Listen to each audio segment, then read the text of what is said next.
Every second of movement you see and beyond is motion capture, ranging from simple in-game motions, walking, turning, all the way to stunts, fights, full-person fights on train roofs, to performance capture, to full facial and body capture at the same time. It's not your call, Aiden.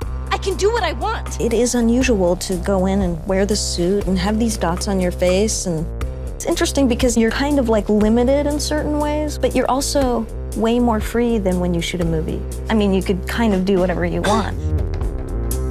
The games we make at Quantic Dream are based in reality. Everything that actually happens in real life has to happen in our game, and the only practical way to get that is to capture the real thing.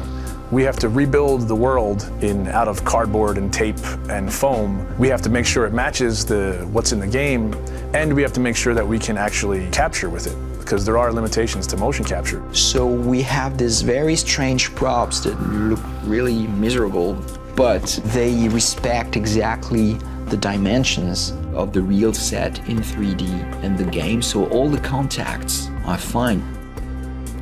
We can't use a car door in motion capture because it's shiny and it's really heavy. We can't see through it, so we have to build the approximate of a car door, but it has to at least have some of the real properties of a car door, because just closing a cardboard doesn't play the same as a real car door.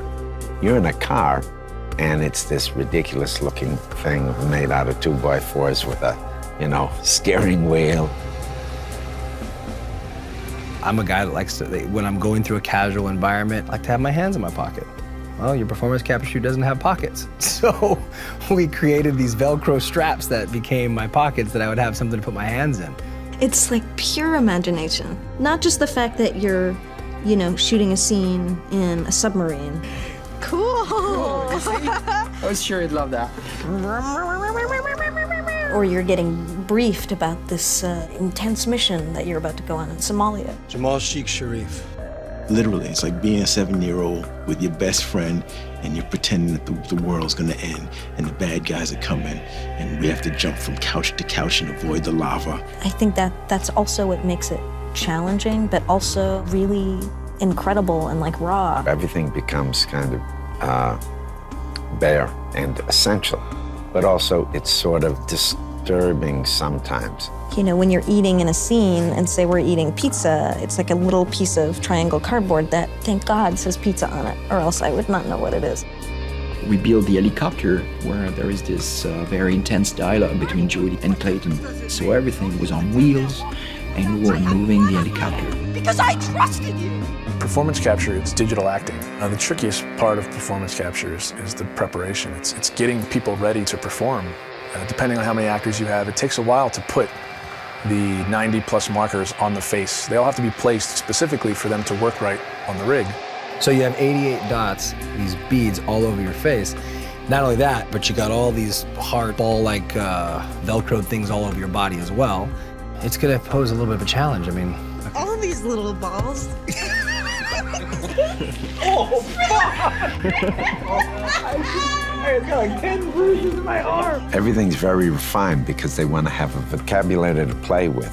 So you try to be the material. You try to give them as much as you can. In our game, we have dozens of hours of animation. Capturing everything demanded an enormous amount of focus of the team to shoot almost every day during 1 year. And then, of course, treating all this data, bringing it to the character in the game. Nathan? Jodie, where are you? Turn back. The game itself really requires emotion and subtlety, and I think there's no other way to capture all that than the way we're doing it. They rely on each other. We couldn't get this performance without performance capture, and it wouldn't be worth getting unless it was from these people. It's a really great mix of technology and talent.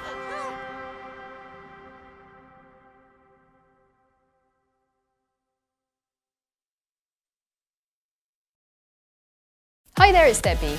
We all know that many movies include very practical effects, mostly to convey realistic experiences. But did you know that the Ghostbusters scene with a huge marshmallow man involved 22 kilos of shaved cream collected by the crew in 500 batches? That brings putting an effort to a whole new level.